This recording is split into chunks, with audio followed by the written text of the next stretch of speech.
بسم اللہ الرحمن الرحیم۔ السلام علیکم ناظرین، جب دنیا کی کامیابی کا ذکر آتا ہے تو لوگ بڑے عہدوں، مال و دولت اور شہرت کو کامیابی کا معیار سمجھتے ہیں، لیکن حقیقی کامیابی وہ ہے جس کا انجام آخرت کی دائمی کامیابی ہو، کیونکہ اسلام میں جنت کا وعدہ ان لوگوں کے لیے ہے جو ایمان، اخلاص اور نیک اعمال کے ساتھ زندگی بسر کرتے ہیں۔ ناظرین، تصور کریں کہ دنیا ہی میں کسی کو جنت کی بشارت مل جائے تو یہ کتنا بڑا اعزاز ہے۔ نبی کریم صلی اللہ علیہ وسلم کے چند صحابہ کرام ایسے بھی ہیں جنہیں زندگی ہی میں جنت کی خوشخبری دے دی گئی تھی۔ ان خوش نصیب ہستیوں کی ایمان افروز زندگیوں اور قربانیوں کے تذکرے ہر مسلمان کے لیے مشعل راہ ہیں۔ آج کی اس ویڈیو میں ہم ان 5 عظیم المرتبت صحابہ کرام کے بارے میں بات کریں گے جنہیں نبی کریم صلی اللہ علیہ وآلہ وسلم نے دنیا ہی میں جنت کی خوشخبری سنائی۔ آج کی ویڈیو میں ہم آپ کو بتائیں گے کہ حضرت ابو بکر صدیق رضی اللہ تعالیٰ عنہ کی بے مثال صداقت اور قربانی، حضرت عمر بن خطاب رضی اللہ تعالیٰ عنہ کا عدل اور شجاعت، حضرت عثمان بن عفان رضی اللہ تعالیٰ عنہ کی سخاوت، حضرت علی رضی اللہ تعالیٰ عنہ کی بہادری اور تقوی، اور حضرت عبد الرحمن بن عوف رضی اللہ تعالیٰ عنہ کی بے لوث سخاوت نے انہیں کس طرح جنت کی بشارت دلائی۔ ویڈیو بہت ہی ایمان افروز ہونے والی ہے، آپ سے گزارش ہے کہ ویڈیو کو آخر تک لازمی دیکھیے گا۔ ناظرین، یاد رکھیں، اسلامی تاریخ ان عظیم ہستیوں سے بھری پڑی ہے جنہوں نے اپنی زندگیاں اللہ اور اس کے رسول صلی اللہ علیہ وسلم کی اطاعت اور دین اسلام کی خدمت میں گزاریں۔ ان میں سے چند خوش نصیب ایسے بھی ہیں جنہیں نبی کریم صلی اللہ علیہ وسلم نے دنیا ہی میں جنت کی بشارت دے دی۔ یہ بشارت ان کے ایمان، تقوی، دین کے لیے قربانی اور بے مثال خدمات کے صلے میں عطا کی گئی۔ ان صحابہ کرام کو عشرہ مبشرہ کہا جاتا ہے، یعنی وہ 10 خوش نصیب صحابہ جنہیں دنیا میں ہی جنت کی خوشخبری دے دی گئی تھی، اور یہ خوشخبری ان کو زبان نبوت سے حاصل ہوئی تھی۔ لیکن آج کی ویڈیو میں ہم ان میں سے 5 عظیم المرتبت صحابہ کرام کا تفصیلی ذکر کریں گے جن کی زندگیاں ہر مسلمان کے لیے مشعل راہ ہیں۔ ناظرین، ذرا تصور کریں کہ ان مبارک ہستیوں کی شان اور عظمت کا کیا عالم ہوگا کہ جن کو رسول اللہ صلی اللہ علیہ وسلم نے خود اپنی زبان مبارک سے جنت کی خوشخبری دنیاوی زندگی میں دے دی تھی۔ ناظرین، ان مبارک ہستیوں میں سب سے پہلا نام سیدنا حضرت ابو بکر صدیق رضی اللہ تعالیٰ عنہ کا نام آتا ہے۔ یاد رکھیں، حضرت ابو بکر صدیق رضی اللہ تعالیٰ عنہ کا شمار اسلام کی ان عظیم المرتبت صحابہ کرام میں ہوتا ہے جنہیں نبی کریم صلی اللہ علیہ وسلم نے دنیا ہی میں جنت کی خوشخبری دے دی تھی۔ آپ رضی اللہ تعالیٰ عنہ کی زندگی ایمان، اخلاص، صداقت اور قربانی کا ایک ایسا عظیم الشان نمونہ ہے جو ہر مسلمان کے لیے مشعل راہ ہے۔ حضرت ابو بکر صدیق کا اصل نام عبداللہ بن ابی قحافہ تھا، اور آپ رضی اللہ تعالیٰ عنہ کو لقب صدیق تھا جو نبی کریم صلی اللہ علیہ وسلم نے اس وقت عطا فرمایا جب آپ رضی اللہ تعالیٰ عنہ نے واقعہ معراج کی تصدیق بے جھجک کر دی تھی۔ یہ لقب آپ رضی اللہ تعالیٰ عنہ کی صداقت، سچائی اور ایمان کی گواہی دیتا ہے۔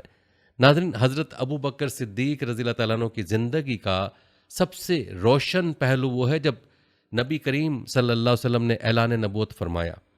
آپ رضی اللہ تعالیٰ عنہ نے بغیر کسی شک و شبے کے فوراً اسلام قبول کیا اور اسلام لانے والے پہلے مرد صحابی بنے۔ آپ رضی اللہ تعالیٰ عنہ نے نبی کریم صلی اللہ علیہ وآلہ وسلم کی نبوت پر ایسا پختہ ایمان رکھا کہ زندگی کے ہر موقع پر آپ رضی اللہ تعالیٰ عنہ کی صداقت کی گواہی دی گئی۔ ترمذی شریف کی روایت میں رسول اللہ صلی اللہ علیہ وسلم نے فرمایا، ابو بکر جنت میں ہوں گے۔ یہ بشارت اس وقت ملی جب آپ رضی اللہ تعالیٰ عنہ نے ہر حال میں نبی کریم صلی اللہ علیہ وآلہ وسلم کا ساتھ دیا اور دین اسلام کے لیے بے مثال قربانیاں دیں۔ ناظرین، حضرت ابو بکر صدیق رضی اللہ تعالیٰ عنہ کی سیرت کا ایک اہم واقعہ غزوہ تبوک کے موقع پر پیش آیا جب نبی کریم صلی اللہ علیہ وسلم نے مسلمانوں کو صدقہ دینے کی ترغیب دی۔ اس وقت اسلامی لشکر کو سخت مالی وسائل کی ضرورت تھی۔ حضرت عمر بن خطاب رضی اللہ تعالیٰ عنہ نے سوچا کہ آج وہ حضرت ابو بکر رضی اللہ تعالیٰ عنہ سے سبقت لے جائیں گے، اور اپنے آدھے مال کے ساتھ حاضر ہوئے۔ نبی کریم صلی اللہ علیہ وسلم نے ان سے پوچھا، اپنے اہل و عیال کے لیے کیا چھوڑا؟ حضرت عمر رضی اللہ تعالیٰ عنہ نے عرض کیا، آدھا مال۔ اسی دوران حضرت ابو بکر صدیق رضی اللہ تعالیٰ عنہ اپنے پورے مال کے ساتھ حاضر ہوئے۔ نبی کریم صلی اللہ علیہ وسلم نے پوچھا، اپنے اہل و عیال کے لیے کیا چھوڑا؟ حضرت ابو بکر رضی اللہ تعالیٰ عنہ نے جواب دیا، اللہ اور اس کا رسول۔ یہ جواب آپ رضی اللہ تعالیٰ عنہ کے ایمان کی انتہا اور دین کے لیے آپ رضی اللہ تعالیٰ عنہ کی بے مثال قربانی کا ثبوت ہے۔ اسی طرح نبی کریم صلی اللہ علیہ وسلم کی ہجرت کے وقت بھی حضرت ابو بکر صدیق کی وفاداری اور محبت کا عظیم الشان نمونہ سامنے آیا۔ رسول اللہ صلی اللہ علیہ وسلم کے ساتھ غار ثور میں 3 دن کا قیام ہوا۔ حضرت ابو بکر رضی اللہ تعالیٰ عنہ کی جان نثاری اور حفاظت کا یہ عالم تھا کہ آپ نے اپنی جان خطرے میں ڈال کر نبی کریم صلی اللہ علیہ وآلہ وسلم کو محفوظ رکھا۔ جب ایک سانپ کے سوراخ سے خطرہ محسوس ہوا تو آپ رضی اللہ تعالیٰ نے اپنی ایڑی وہاں رکھ دی تاکہ نبی کریم صلی اللہ علیہ وسلم کو کوئی نقصان نہ پہنچے۔ اسی واقعے کی طرف اشارہ کرتے ہوئے قرآن مجید میں اللہ تعالیٰ فرماتا ہے اگر تم ان کی مدد نہ کرو تو اللہ نے ان کی مدد کی جب کفار نے انہیں نکالا، وہ 2 میں سے دوسرا تھا۔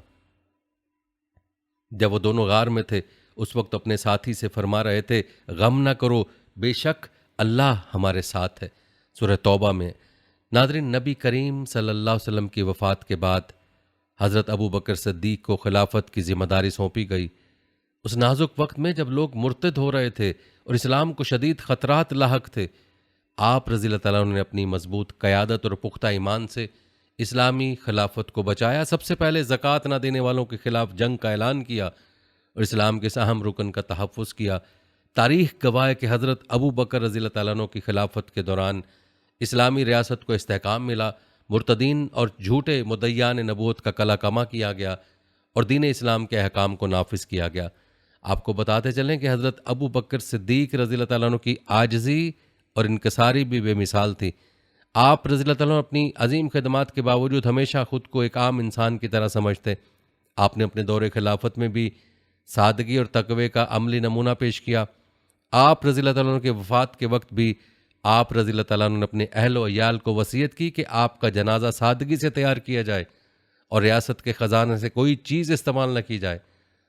حضرت ابو بکر صدیق کی حیات مبارکہ نبی کریم صلی اللہ علیہ وسلم کی سچی محبت، دین کے لیے کامل وفاداری، قربانی، صداقت، ایمان اور اللہ تعالیٰ کی رضا کی جستجو کا عملی مظہر ہے۔ ان کے کردار اور عمل نے ہمیں یہ سبق دیا کہ ایمان کو مضبوطی کے ساتھ تھامے رکھیں، دین کے لیے اپنی ہر چیز قربان کرنے کے لیے تیار رہیں اور اللہ کی خوشنودی کے لیے ہر حال میں صداقت کا دامن تھامے رکھیں۔ یہی وجہ ہے کہ حضرت ابو بکر صدیق کا شمار ان عظیم المرتبت شخصیات میں ہوتا ہے جنہیں نبی کریم صلی اللہ علیہ وآلہ وسلم نے دنیا ہی میں جنت کی خوشخبری سنا دی۔ ان کا نام ہمیشہ ایمان کی بلندی، صداقت اور دین کی خدمت کی علامت رہے گا۔ ان کی زندگی کا ہر پہلو ہمیں یہ سکھاتا ہے کہ حقیقی کامیابی اللہ اور اس کے رسول کی اطاعت میں، اور اس دنیا کی کامیابی کا اصل مقصد آخرت کی فلاح ہے۔ اللہ تعالیٰ سے دعا ہے کہ اللہ ہمیں حضرت ابو بکر صدیق کے نقش قدم پر چلنے کی توفیق عطا فرمائے، آمین۔ ناظرین، زبان نبوت سے جنت کی بشارت پانے والے دوسرے عظیم صحابی حضرت عمر بن خطاب رضی اللہ تعالیٰ عنہ ہیں۔ یاد رکھیں حضرت عمر بن خطاب کا شمار بھی اسلامی تاریخ کے ان عظیم المرتبت صحابہ کرام میں ہوتا ہے جنہوں نے اسلام کی سربلندی، دین کی حفاظت اور عدل و انصاف کے قیام کے لیے اپنی پوری زندگی وقف کر دی۔ آپ کی شجاعت، تدبر، حکمت اور انصاف کا چرچا ہر دور میں کیا جاتا رہا ہے۔ نبی کریم صلی اللہ علیہ وسلم نے دنیا ہی میں حضرت عمر رضی اللہ تعالیٰ عنہ کو جنت کی بشارت عطا فرمائی اور فرمایا عمر جنت میں ہوں گے۔ یہ بشارت اس وقت ملی جب آپ رضی اللہ تعالیٰ عنہ نے اپنی زندگی کا ہر لمحہ دین اسلام کے لیے وقف کر رکھا تھا اور ہر حال میں اللہ اور اس کے رسول صلی اللہ علیہ وسلم کی اطاعت کو مقدم رکھا۔ تاریخ گواہ ہے کہ حضرت عمر بن خطاب کا اسلام قبول کرنا مسلمانوں کے لیے ایک عظیم فتح ثابت ہوا۔ آپ کا شمار ابتدائی مخالفین میں ہوتا تھا اور اسلام کے خلاف سخت رویہ رکھتے تھے۔ آپ کی جلالت، شجاعت اور طاقت کا شہرہ تھا اور کفار مکہ ان سے ڈرتے تھے۔ اسلام کے ابتدائی دور میں مسلمانوں پر ظلم و ستم کے پہاڑ توڑے جا رہے تھے۔ حضرت عمر بھی ان لوگوں میں شامل تھے جو اس میں ظلم میں شریک تھے، مگر اللہ تعالیٰ نے آپ کے دل کو ایمان کی روشنی سے منور کرنے کا فیصلہ کر لیا تھا۔ ناظرین، حضرت عمر رضی اللہ تعالیٰ عنہ کے اسلام قبول کرنے کا واقعہ بہت مشہور ہے۔ ایک دن آپ رضی اللہ تعالیٰ عنہ نے نبی کریم صلی اللہ علیہ وسلم کو قتل کرنے کا ارادہ کیا اور غصے میں تلوار لے کر نکلے۔ راستے میں آپ کو کسی نے بتایا کہ پہلے اپنے بہن اور بہنوئی کا حال دیکھو جو مسلمان ہو چکے ہیں۔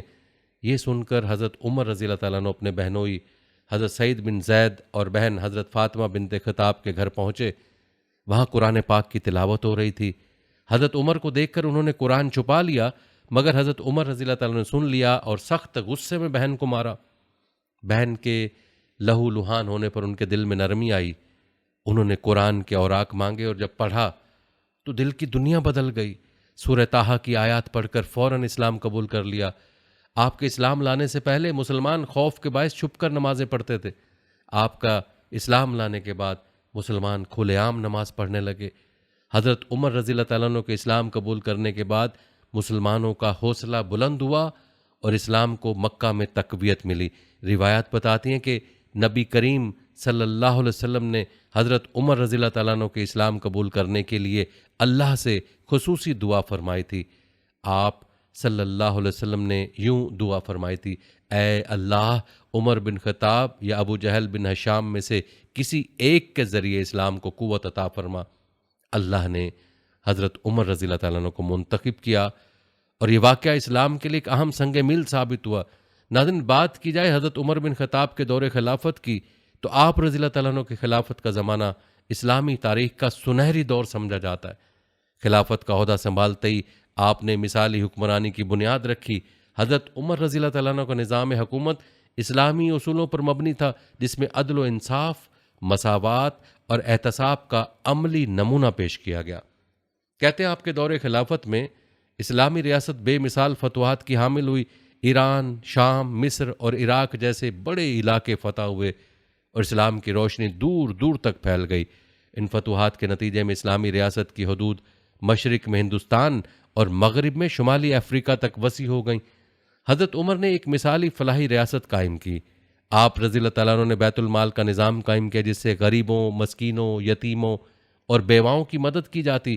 زکوٰۃ اور صدقات کو منظم انداز میں تقسیم کیا جاتا تھا۔ حضرت عمر رضی اللہ تعالیٰ عنہ کا مشہور قول ہے، اگر فرات کے کنارے کوئی کتا بھی بھوکا مر جائے تو قیامت کے دن عمر سے اس کا حساب لیا جائے گا۔ یہ قول آپ کی عدل پسندی اور عوام کی خدمت کے جذبے کا منہ بولتا ثبوت ہے۔ اسی طرح حضرت عمر کے عدل و انصاف میں کوئی مثال نہیں ملتی۔ آپ رضی اللہ تعالیٰ عنہ کے دربار میں امیر اور غریب، حاکم اور محکوم سب برابر تھے۔ خلیفہ وقت ہونے کے باوجود عام لوگوں کی طرح رہتے اور سادگی اپناتے، راتوں کو گلیوں میں گشت کرتے تاکہ رعایا کے حالات معلوم کر سکیں۔ ایک بار خلیفہ وقت ہونے کے باوجود ایک عام شخص سے عدالت میں مقدمہ لڑا اور قاضی کے حکم پر خاموشی سے فیصلے کو قبول کر لیا۔ اس کے علاوہ حضرت عمر کی شہادت کا واقعہ بھی ایمان اور دین کے لیے قربانی کا عظیم باب ہے۔ آپ رضی اللہ تعالیٰ عنہ پر ایک مجوسی غلام فیروز ابو لولو نے فجر کی نماز کے دوران حملہ کیا اور آپ رضی اللہ تعالیٰ عنہ کو شدید زخمی کر دیا۔ اس زخم کی تاب نہ لاتے ہوئے آپ رضی اللہ تعالیٰ عنہ شہید ہو گئے۔ آپ کی وصیت تھی کہ انہیں نبی کریم صلی اللہ علیہ وسلم اور حضرت ابو بکر صدیق کے پہلو میں دفن کیا جائے۔ اس خواہش کو پورا کیا گیا اور مدینہ منورہ میں روضہ رسول صلی اللہ علیہ وسلم کے پاس آپ رضی اللہ تعالیٰ عنہ کی تدفین ہوئی۔ آپ رضی اللہ تعالیٰ عنہ کا شان کا اندازہ اس حدیث پاک سے ہوتا ہے کہ نبی کریم صلی اللہ علیہ وسلم نے فرمایا، اگر میرے بعد کوئی نبی ہوتا تو عمر ہوتا۔ یہ حدیث آپ رضی اللہ تعالیٰ عنہ کی عظمت کی گواہی ہے کہ آپ کی فہم و فراست دین کے لیے غیر معمولی جذبہ اور عدل و انصاف کسی نبی سے کم نہ تھا۔ یاد رکھیں، حضرت عمر بن خطاب کی زندگی کا ہر لمحہ ایمان، تقوی اور دین کے لیے قربانی کا عملی نمونہ تھا۔ اللہ تعالیٰ سے دعا کہ اللہ ہمیں ان کی تعلیمات پر عمل کرنے اور ان کے نقش قدم پر چلنے کی توفیق عطا فرمائے، آمین۔ ناظرین، آپ نے جنت کی بشارت پانے والی دو عظیم ہستیوں کا تذکرہ ملاحظہ فرمایا۔ جنت کی بشارت پانے والوں میں تیسرا نام حضرت عثمان بن عفان رضی اللہ تعالیٰ عنہ کا ہے۔ یاد رکھیں، حضرت عثمان بن عفان کا شمار بھی اسلامی تاریخ کے ان جلیل القدر صحابہ کرام میں ہوتا ہے جنہوں نے اپنی زندگی کا ہر لمحہ اللہ اور اس کے رسول صلی اللہ علیہ وسلم کی رضا کے لیے وقف کر دیا۔ آپ کو بھی نبی کریم صلی اللہ علیہ وسلم کی طرف سے دنیا میں ہی جنت کی بشارت دی گئی تھی۔ اس بشارت کا ذکر متعدد احادیث میں ملتا ہے۔ ترمذی شریف کی روایت میں نبی کریم صلی اللہ علیہ وسلم نے فرمایا، عثمان جنت میں ہوں گے۔ یہ عظیم سعادت حضرت عثمان رضی اللہ تعالیٰ عنہ کی ایمانداری، حیاداری، سخاوت اور دین کے لیے بے پناہ محبت کا نتیجہ تھی۔ آپ کا شمار ان خوش نصیب صحابہ میں ہوتا ہے جنہوں نے دین اسلام کے لیے بے مثال قربانیاں دیں اور اپنی زندگی کا ہر لمحہ دین کی خدمت میں گزارا۔ آپ کو بتاتے چلیں کہ حضرت عثمان بن عفان کا تعلق قریش کے معزز قبیلے بنی امیہ سے تھا۔ آپ کے والد کا نام عفان بن ابی العاص اور والدہ کا نام عروہ بنت قریش تھا۔ حضرت عثمان کے خاندان کو مکہ میں عزت و وقار حاصل تھا اور تجارت کے میدان میں بڑی شہرت رکھتے تھے۔ آپ رضی اللہ تعالیٰ عنہ فطرتاً نرم دل، پاکیزہ اخلاق اور حیادار تھے۔ حضرت عثمان ابتدائی دور میں ہی اسلام قبول کرنے والوں میں شامل ہوئے۔ حضرت ابو بکر صدیق رضی اللہ تعالیٰ عنہ کی دعوت پر بغیر کسی ہچکچاہٹ کے اسلام قبول کیا اور نبی کریم صلی اللہ علیہ وسلم کی رسالت پر ایمان لے آئے۔ آپ کے قبول اسلام کے بعد قریش نے شدید مخالفت کی اور آپ رضی اللہ تعالیٰ عنہ پر ظلم و ستم کے پہاڑ توڑے، مگر آپ کا ایمان ہرگز متزلزل نہ ہوا بلکہ اسلام کے لیے ثابت قدم رہے۔ نبی کریم صلی اللہ علیہ وسلم نے آپ کی استقامت اور ایمان کی پختگی کو بے حد سراہا۔ ناظرین، آپ کو بتاتے چلیں کہ حضرت عثمان بن عفان کو ذوالنورین یعنی دو نوروں والا کہا جاتا ہے۔ یہ لقب آپ کو نبی کریم صلی اللہ علیہ وآلہ وسلم کی دو بیٹیوں سے نکاح کرنے کی وجہ سے ملا۔ پہلے حضرت رقیہ سے شادی ہوئی جو کہ نبی کریم صلی اللہ علیہ وسلم کی صاحبزادی تھیں۔ حضرت رقیہ رضی اللہ تعالیٰ عنہا کی وفات کے بعد نبی کریم صلی اللہ علیہ وسلم نے اپنی دوسری بیٹی حضرت ام کلثوم رضی اللہ تعالیٰ عنہ کا نکاح حضرت عثمان رضی اللہ تعالیٰ عنہ سے کر دیا۔ اس طرح آپ کو 2 مرتبہ نبی کریم صلی اللہ علیہ وسلم کا داماد بننے کا شرف حاصل ہوا جو کسی اور صحابی کو نصیب نہ ہوا۔ یاد رکھیں، حضرت عثمان کی سخاوت اور فیاضی کی مثالیں اسلامی تاریخ میں سنہرے حروف میں لکھی گئی ہیں۔ آپ ہمیشہ دین کی راہ میں اپنا مال خرچ کرنے کے لیے تیار رہتے تھے۔ غزوہ تبوک کے موقع پر جب اسلامی لشکر کو مالی وسائل کی ضرورت تھی تو حضرت عثمان نے بے دریغ مال خرچ کیا۔ آپ نے 950 اونٹ، 50 گھوڑے اور 1000 دینار نبی کریم صلی اللہ علیہ وآلہ وسلم کی خدمت میں پیش کیے۔ نبی کریم صلی اللہ علیہ وآلہ وسلم نے اس عظیم قربانی کو دیکھ کر فرمایا، آج کے بعد عثمان کا کوئی عمل اس کو نقصان نہیں پہنچا سکے گا۔ یہ حدیث حضرت عثمان کی سخاوت اور دین سے محبت کا منہ بولتا ثبوت ہے۔ آپ کی مالی معاونت سے غزوہ تبوک کا اسلامی لشکر مضبوط ہوا اور دشمن کے خلاف فتح حاصل ہوئی۔ ناظرین، آپ کو بتاتے چلیں کہ حضرت عثمان بن عفان کی خلافت کا دور 12 سال پر محیط رہا۔ آپ رضی اللہ تعالیٰ نے اس دوران دین اسلام کو مضبوطی فراہم کی اور اسلامی فتوحات کو وسعت دی۔ آپ کے دور خلافت میں اسلامی ریاست کی حدود ایران، عراق، شام، مصر اور شمالی افریقہ تک پھیل گئی۔ خلافت کے ابتدائی 6 سال امن و امان اور ترقی کا دور تھا جس میں اسلام کو عروج حاصل ہوا۔ حضرت عثمان کا سب سے نمایاں کارنامہ قرآن مجید کی جمع و تدوین ہے۔ آپ رضی اللہ تعالیٰ نے دیکھا کہ اسلام کے مختلف علاقوں میں قرآن مجید کی تلاوت میں فرق پیدا ہو رہا ہے، لہٰذا آپ نے صحابہ کرام کے مشورے سے قرآن مجید کو ایک مصحف میں جمع کرایا۔ حضرت زید بن ثابت کی نگرانی میں یہ کام مکمل کیا گیا اور اس نسخے کو مختلف علاقوں میں بھیجا گیا تاکہ قرآن مجید کی ایک قرأت باقی رہے۔ اس عظیم کارنامے نے امت مسلمہ کو ایک متحدہ نصاب فراہم کیا۔ ناظرین، بات کی جائے حضرت عثمان بن عفان کی شہادت کی تو آپ رضی اللہ تعالیٰ عنہ کی خلافت کے آخری دور میں کچھ منافقین نے فتنہ برپا کیا اور آپ کے خلاف سازشیں کیں۔ مدینہ منورہ میں باغیوں نے آپ رضی اللہ تعالیٰ عنہ کے گھر کا محاصرہ کر لیا اور کئی دنوں تک پانی اور کھانے کی فراہمی روک دی۔ اس مشکل گھڑی میں حضرت عثمان نے صبر اور استقامت کا مظاہرہ کیا اور جنگ کرنے سے منع کر دیا۔ آخر کار باغیوں نے ظلم کی تہا کر دی اور 18 ذی الحج 35 ہجری کو حضرت عثمان کو قرآن کی تلاوت کرتے ہوئے شہید کر دیا گیا۔ آپ کی شہادت اسلامی تاریخ کا ایک المناک باب ہے، لیکن آپ رضی اللہ تعالیٰ عنہ نے اپنی جان دے کر دین کی حفاظت کی اور فتنے کے سامنے جھکنے سے انکار کر دیا۔ ناظرین، حضرت عثمان بن عفان کی پوری زندگی دین کے لیے اخلاص، وفاداری اور قربانی کی بہترین مثال ہے۔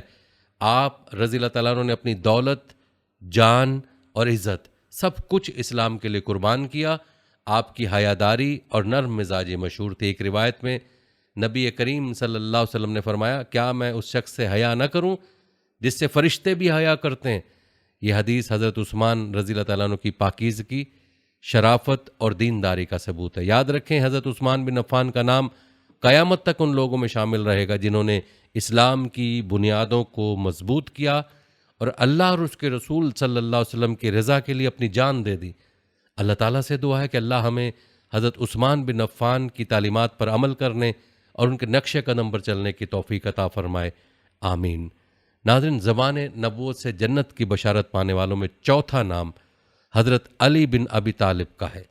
یاد رکھیں، حضرت علی بن ابی طالب رضی اللہ تعالیٰ عنہ کو شمار بھی اسلامی تاریخ کے ان عظیم المرتبت اور جلیل القدر صحابہ کرام میں ہوتا ہے جنہوں نے اپنی زندگی کا ہر لمحہ اللہ اور اس کے رسول صلی اللہ علیہ وسلم کی محبت میں گزارا اور اسلام کی خدمت میں بے مثال قربانیاں دیں۔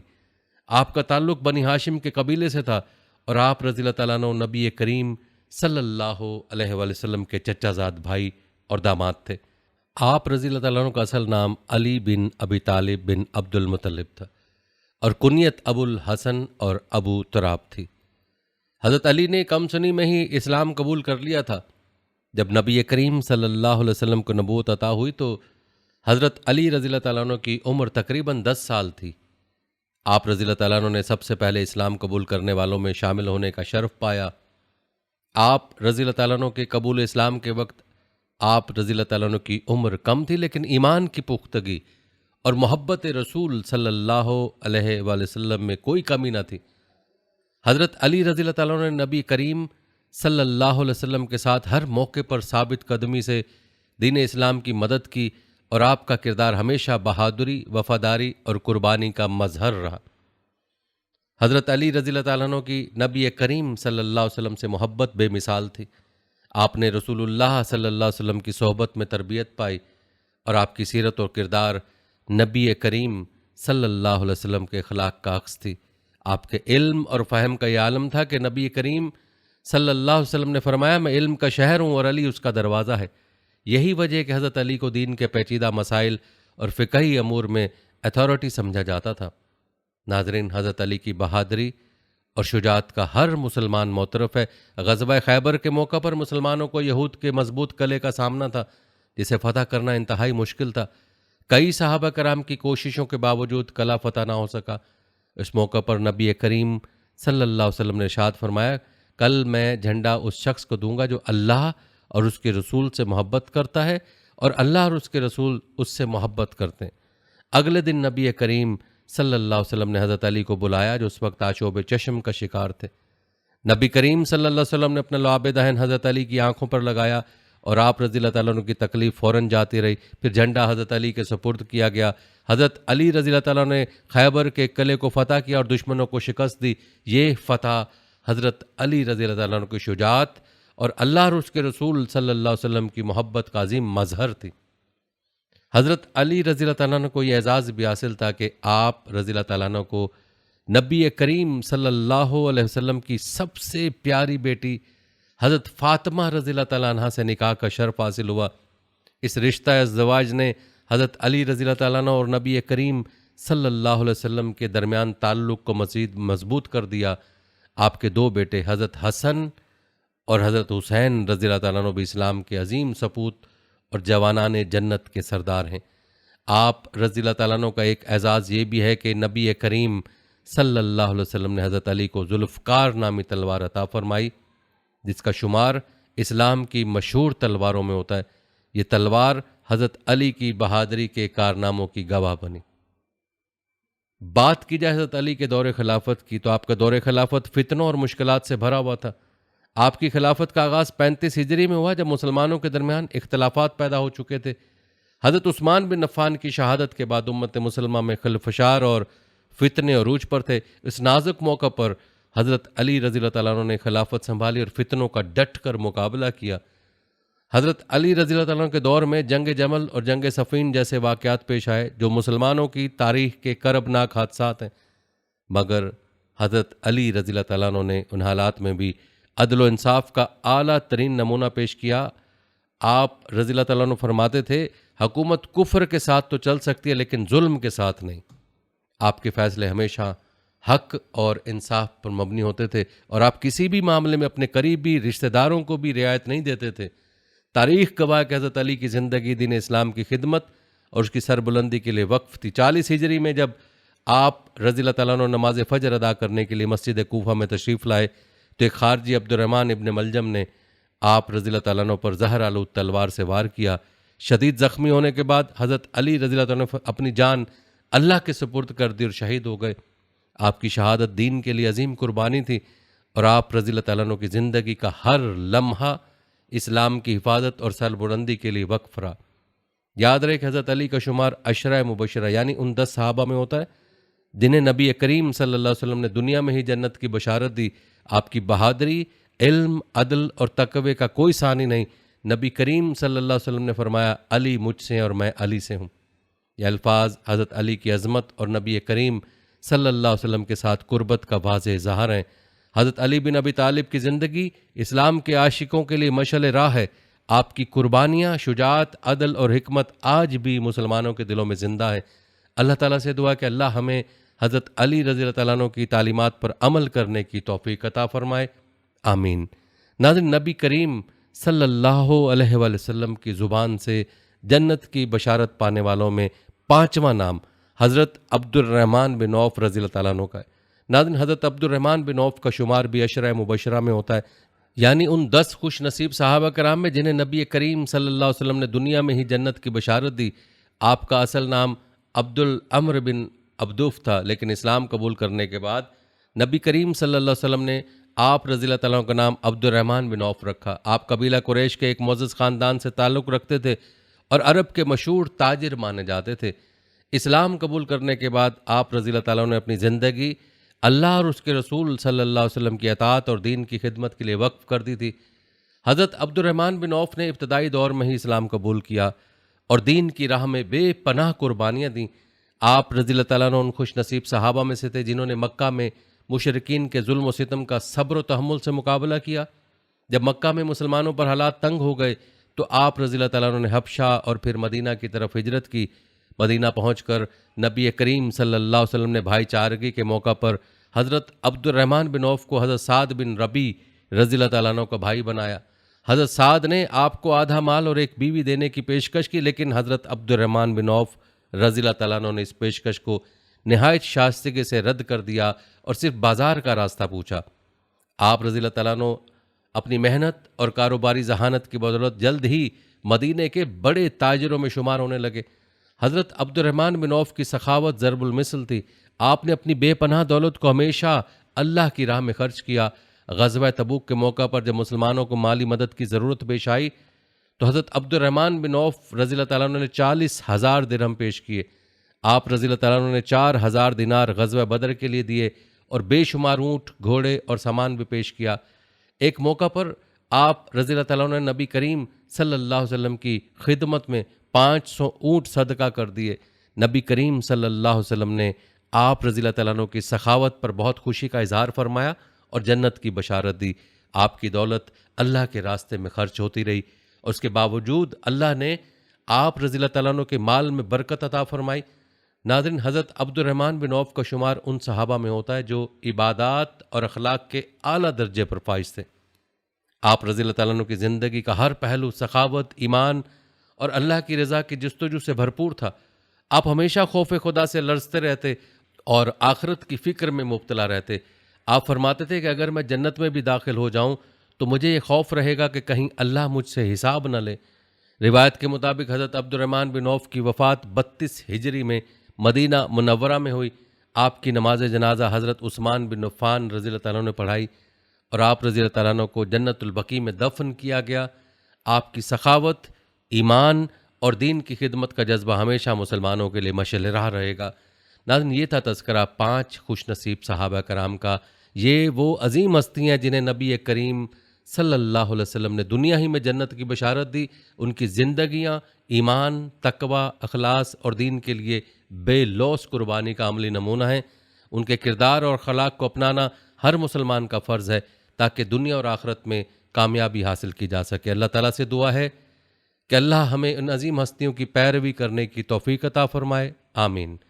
ناظرین، یہ تھی ہماری آج کی ویڈیو۔ کمنٹ سیکشن میں اپنی رائے کا اظہار ضرور کریں اور بتائیں کہ آپ اگلی ویڈیو کون سے اسلامک ٹاپک پر دیکھنا چاہتے ہیں۔ آپ کی قیمتی رائے ہمارے لیے بہت اہمیت رکھتی ہے اور جانے سے پہلے ویڈیو کو شیئر ضرور کیجیے گا۔ ہم امید کرتے ہیں کہ آپ کو ہماری آج کی ویڈیو ضرور پسند آئی ہوگی۔ اگر آپ کو ہماری آج کی ویڈیو پسند آئی ہے تو اس کو لائک کریں۔ آخر میں ان لوگوں سے ایک بار پھر درخواست ہے کہ ہمارے چینل کو ضرور سبسکرائب کر لیں جنہوں نے ابھی تک ہمارا چینل سبسکرائب نہیں کیا ہوا۔ سبسکرائب کے ساتھ لگے گھنٹی کے بٹن کو بھی ضرور کلک کریں تاکہ آپ کو ہماری آنے والی مزید ویڈیوز کا نوٹیفیکیشن بر وقت ملتا رہے۔ اللہ تعالیٰ آپ کو اپنی زمان میں رکھے، آمین۔